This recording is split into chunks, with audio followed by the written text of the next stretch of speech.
I'm never embarrassed or ashamed to say we're a coal mining town, because that's what we were, and we need to own it and be proud of it. Unfortunately, it's not the future. Our community was like, okay, what do you want to be? Let's be that, let's dream that, but let's not just wait for the next plant to close, the next mine to close. Let's do something proactive. So my husband and I were on a cross-country camping trip, and we saw a sign for the Helper Art Festival, and you could tell that the town was run down and there were a lot of empty buildings, but there were flowers all up and down Main Street, and there was artwork in the windows, and the restaurant was booming and the coffee shop, and just meeting people, you could tell that something was brewing here in town. And we just loved the charm of the old buildings and the artists and the railroad, and it just was like this perfect little picturesque place that we wanted to be. Unbeknownst to us, there were other people that had come to town as well and were thinking the same thing we were. And that was sort of the catalyst for almost everything that's happening right now. Basically in Helper, we had the artists come in and they started revamping all the buildings. We have a coffee shop now. We have art dealers. We have a restaurant. And it's because the artists are here. And it's good to have the artists. I think everything kind of stems from them. When I was growing up, most of the families were coal miners, railroaders. It was thriving, and it was a good place to live. When there was no longer a use for coal mines started to close down. And then they also closed the railroad down. That was sometime in the 1980s. Then things changed a lot. There was no work here. People had to leave. It was pretty sad. We had an opioid epidemic that was really devastating our community. We had a very high suicide rate. A group of University of Utah artists stumbled on Helper in the 90s, and at that point, the street was mostly vacant. They purchased a building, and they started hosting summer workshops here with their students. And then their students discovered Helper. I positioned it, I go, this is about the right angle, because he's leaning this way, so this will counterbalance just right. So I drew in my box. As an artist, it's find a place where you can afford to live so that you can afford to work. And then as we kind of kept living here, my wife and I kind of grew on us the scale of the town to go, we'd never lived in such a small town, and kind of found the advantages of the community and kind of hiking, that kind of stuff, where we have great access. So those things combined with then having kids and them just assimilating, they're Helperites, you know, we're transplants, but they're like, we're born and raised here, this is our town. My partner is an artist, and she stumbled on Helper during a Helper Arts workshop and said we had to move here. And I said, where? You know, at the beginning, they were kind of seen as alien to the community. We had this heavy blue-collar community. Then we get these artists in, and the meshing maybe didn't mesh as well at the onset. But what we've been able to do is bring these groups together, and we now value and see what attributes each of us bring to the table. A lot of the buildings were just vacant, empty, and there weren't any displays or anything in the windows, and so they got permission from a lot of the property owners to hang artwork in the windows, and so they created what they call phantom galleries.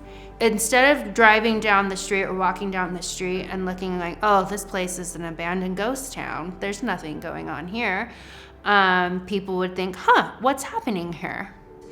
And Just that appearance of something happening really started something to happen. I was asked to be in charge of the revitalization committee, and so we had a meeting, and Ann Jesperson had found the SSTAT, a Sustainable Design Assessment Team group. And so I volunteered to apply. I mean, what do we have to lose?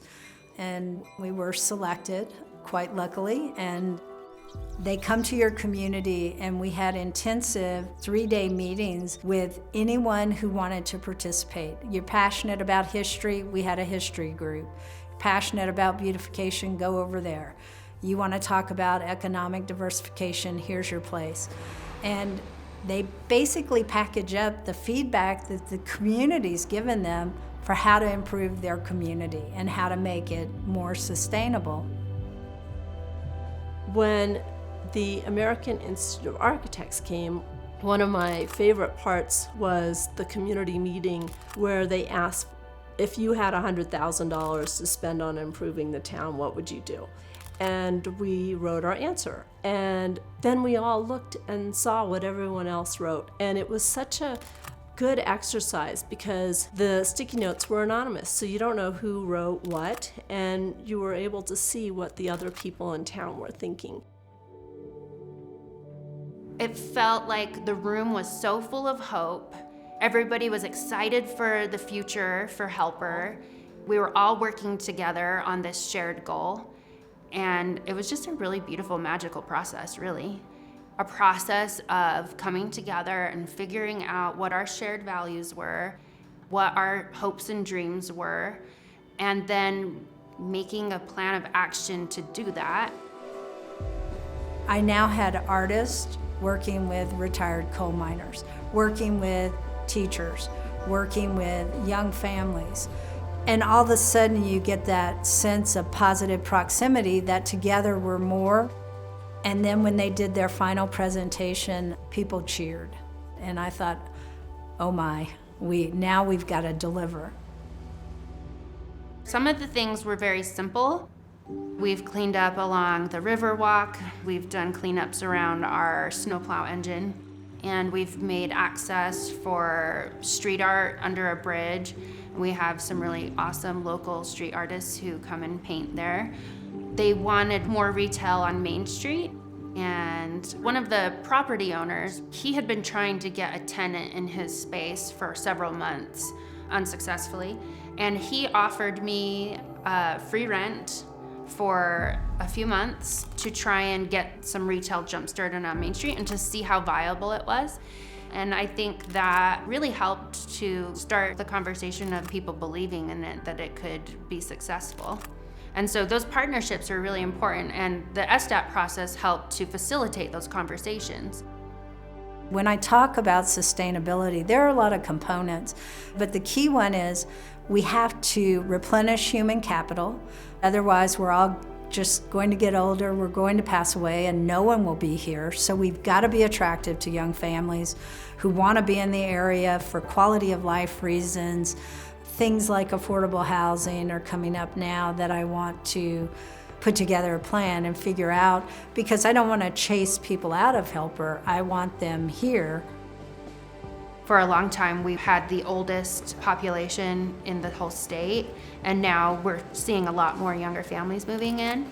People my age, millennials, moving back to the area and wanting to raise their kids here. Helper is a town where all the coal was brought. We were the hub, and to get up over the hill, the steam engines just couldn't make it with that heavy load. And so they used Helper engines, and those engines would hook on to the coal train and help it get up the hill and then come back. And it still happens today. I think the feelings that people have towards each other makes it very, very special. Everybody loves Helper. They try to do for each other. Some places you don't even know your neighbor, but here your neighbors are there to help if you need anything. I love this community for the people. And I always say, focus on the little things you can accomplish and get done, and celebrate that win, because guess what? That leads to the next little project and that win. And then it just kind of, that momentum is critical. If it's cleaning your main street, that's a win. If it's potting plants, that's a win. It doesn't have to be go find $50,000 to redo your theater. It can be those things, and they're just as important. It's like Helper's coming into its second act.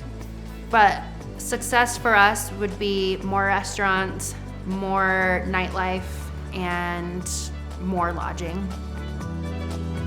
I think it's going to be an upcoming place. I really, really do. With the artist in the RV park and new homes being built. And I've never seen as many tourists as we have. I believe tourists will be stopping here for a long time to come. It used to be the hub, and I believe it's going to be it again.